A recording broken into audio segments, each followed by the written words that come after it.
Hello, everybody, and thank you for tuning in to the Liberty Report. With me today is Daniel McAdams. Daniel, good morning. Good morning, Dr. Paul. How are you? I'm doing well, and it's good to see you bright and early and ready to go. That's right. So, well, there's been a little excitement, more or less a story in the last 24 hours coming out of something that happened a couple weeks ago, and that is that so-called poisoning of the Russian spies in London. And Theresa May, has made a big stink of this. And there's a lot of controversy with that, but controversy aside, the Soviets the Russians, and Putin has to be punished. It's all their fault. They did it, and they have absolute proof, which I want you to address in a minute. How much proof do they have of what they're doing in orchestrating all this retaliation? But first, I want to read a quote to set the stage of what it's like in Washington. And this isn't a partisan issue. This merely comes from Paul Ryan. Oh. And he's sort of bipartisan. He's a good diplomat. He worked very hard with Schumer and Pelosi, and they got this emergency money at 1.3 that Trump was a little bit reluctant, but he went ahead and signed it. So this is the diplomat trying to tell us about foreign policy and why all this, all these threats against Russia are legitimate. But this is what Paul Ryan had to say. He says, "I'm pleased that Russia is being held accountable for its hostility. Following the sanctions announced this month, the Trump administration is making clear the United States stands with our allies and that there will be consequences for Russia's recklessness. The United States must continue to lead international efforts to isolate Russia so that it understands its behavior will not be tolerated." Well, why don't you explain to our audience what do they know about this? How come this be so reckless and destabilizing? They're the destabilizers of the whole world, and we must band together. And right now, they're expelling diplomats, and there's a lot of countries, probably about 15 countries have joined us in doing this. So all of a sudden, out of clear blue, they're able to achieve this. This is rather amazing to me. I know they have a lot of power, with their propaganda machine, but this is pretty astounding what they've accomplished here. But what haven't they accomplished? What haven't they told us? This is what I want to know. Yeah, indeed, and it happened at a very convenient time for Theresa May, who's in a lot of deep trouble in her own country. She's very unpopular. Her handling of the Brexit issue has been roundly criticized.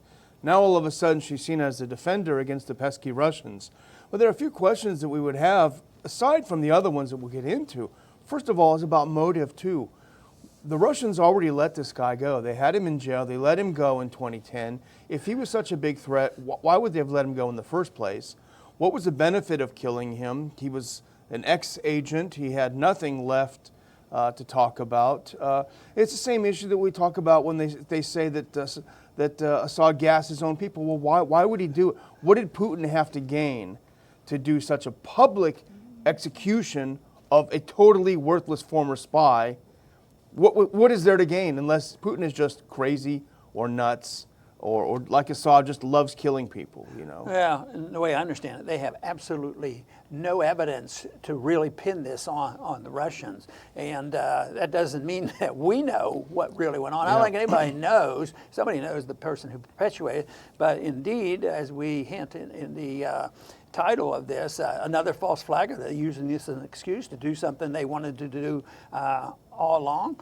But I think they've put Russia into the corner because they more or less, the whole world has ganged up on and said, prove you didn't do it. Yeah. It's proving a negative, which is pretty difficult. But prove that you weren't there and didn't participate in it. But I think you've already made the point. There was nothing to be gained. This whole idea about Assad, why do the people rush back to get under his protection if they think he's going to gas them? Yeah. And I just think that this is part of a stunt to isolate Russia. It's clear that that's what they want, but what isn't clear is their justification for it, and I have my own theories about that. Well, here's what the State Department said. This was their statement today, and we should break it down. They said, quote, "Russia used a military-grade nerve agent to attempt to murder a British citizen and his daughter in Salisbury." This is the State Department announcing that 60 Russian diplomats will be expelled from the United States as punishment. But the facts are a little bit different than the way Heather Nauert said it, the State Department spokesman. There's been only one official judgment on this, one conclusion made, and that's by the High Court of the UK ruling on March 22nd. Here's what the British High Court said. Blood samples from Sergei Skripal and Yulia Skripal were analyzed, and the findings indicated exposure to a nerve agent or related compound. The samples tested positive for the presence of Novichok-class nerve agent or a closely related agent. Never did they say military grade.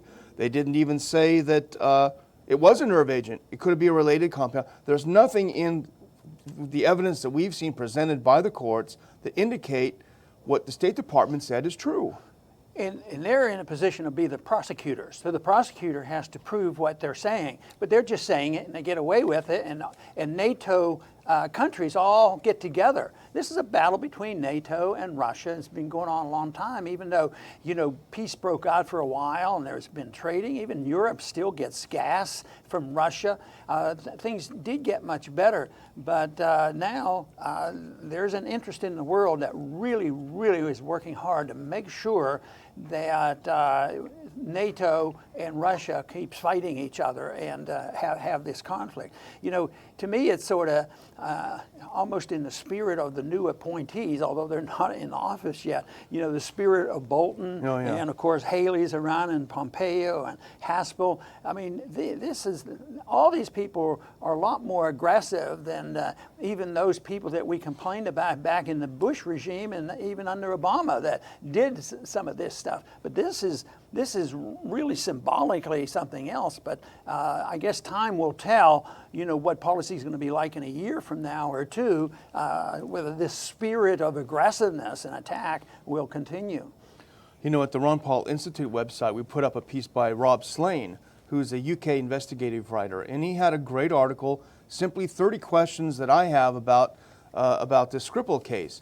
And he started out by saying this is not a conspiracy theory because I don't have any theories. I would just like to find out answers to these questions, and they're all very good.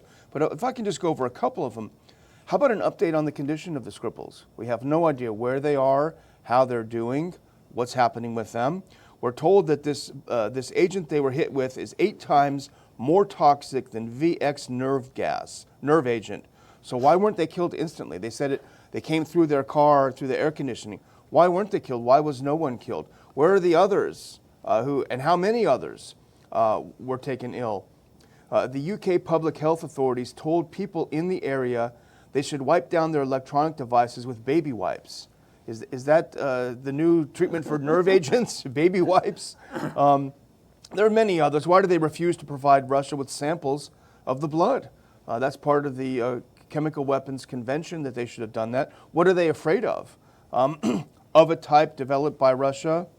What does that tell us? And the other thing, I won't go over all of them, but the last one, we touched on this last week.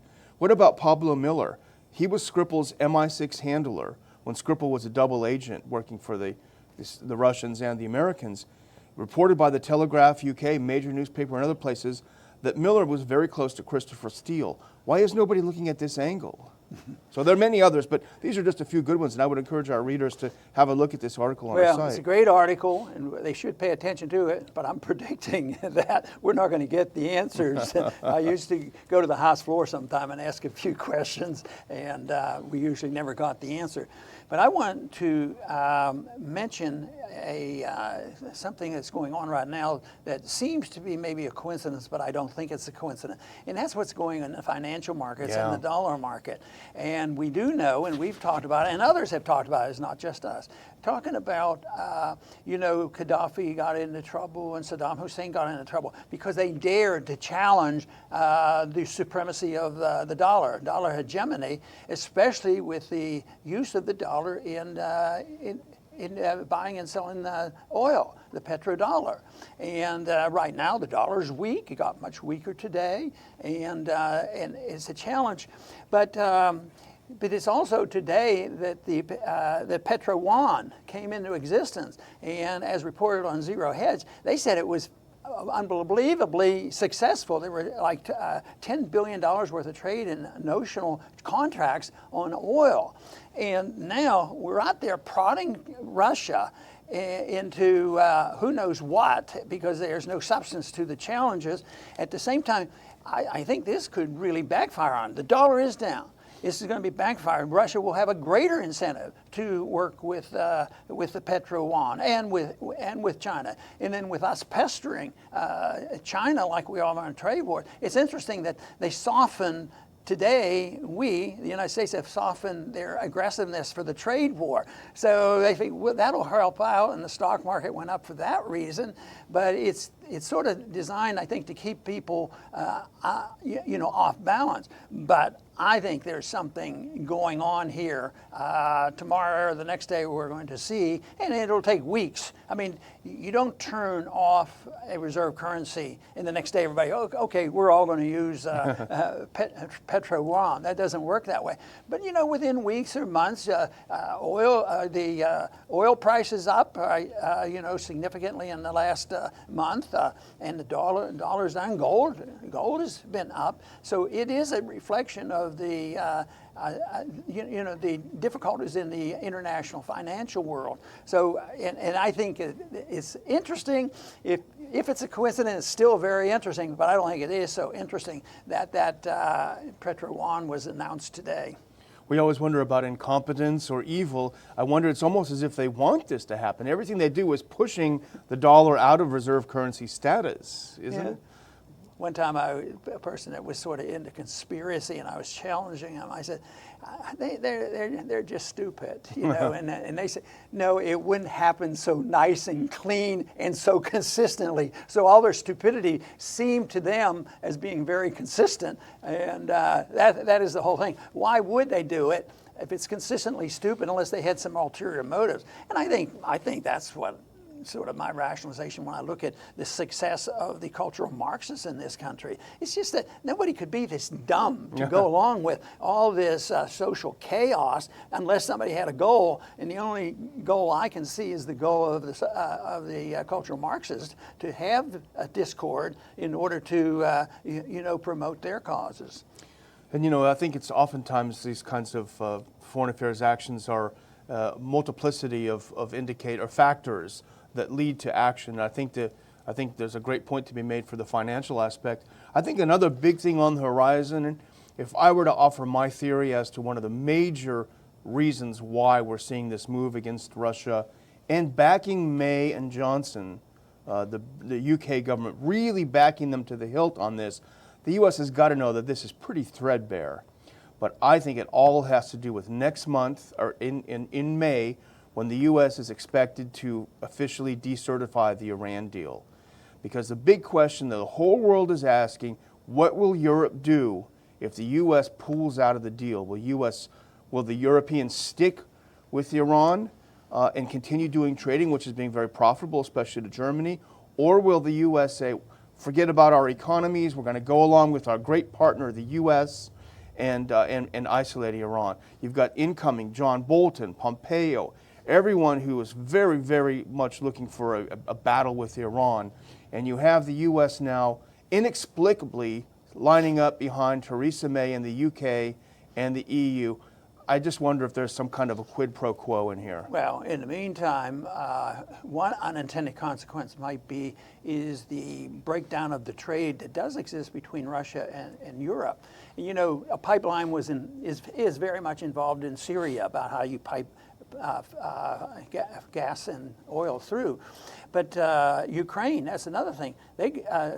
Russians go through Ukraine into Europe, and they argue and fight. So why would they want to do this when actually, if that whole deal breaks up before another pipeline is built? Now, Russia wants to go around. And we support that, and they want to put a pipeline in the Baltic and take it into Europe because they do not want, as a matter of fact, our goal and the support is with a group of countries that want to get Russia out of this business, but they just happen to be in one of the top 3 oil-producing countries. So I'm amazed that they are willing to take that much risk because tomorrow, the next day, somebody could, this gets a little hotter, these oil lines and gas lines can be blown up, but there are tensions in place now for them to have an alternative line other than going through Ukraine. But once again, this is back to what we talked about a couple of years ago when the United States pulled off that coup, and got rid of Yanukovych and put in the NATO guy. So I think they have more problems ahead. They may be thinking it's going to be smooth sailing, but how can they be so stupid and mean and nasty?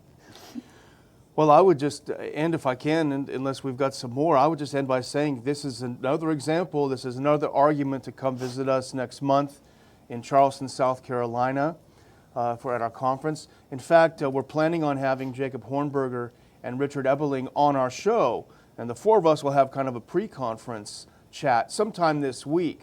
So keep your eye out for that. Hopefully that will inspire you. The tickets, Dr. Paul, are selling quickly, even more quickly than I thought, and I'm very encouraged by that. So let's talk about non-interventionism rather than expelling people and putting up blockades and attacking people. Very good and well said, and I want to thank the audience for tuning in today because I consider this a very important issue. It's part of the big scheme of interventionism versus non-intervention and minding our own business and trading and talking and working with people and being diplomatic rather than threatening people and making up stories and using false flags to create conflicts that you think that people think they will get some benefits from, not realizing things backfire. Sometimes they don't happen the way the leaders think it should be, and there's unintended consequences, but I don't know, I just don't understand why they're not more willing to accept some of the principles of non-intervention and free markets and open trade. But then again, I do understand the issue of power and the issue of money in the military-industrial complex and the Main Street media and the whole works because they are the ones who are promoting something. I think it's power and money that probably drives them, where we are driven by a principle of liberty, and that makes a difference. It's more challenging, but that is the reason we need your help, and I want to thank you all for tuning in and the support you have given us. Come back soon to the Liberty Report.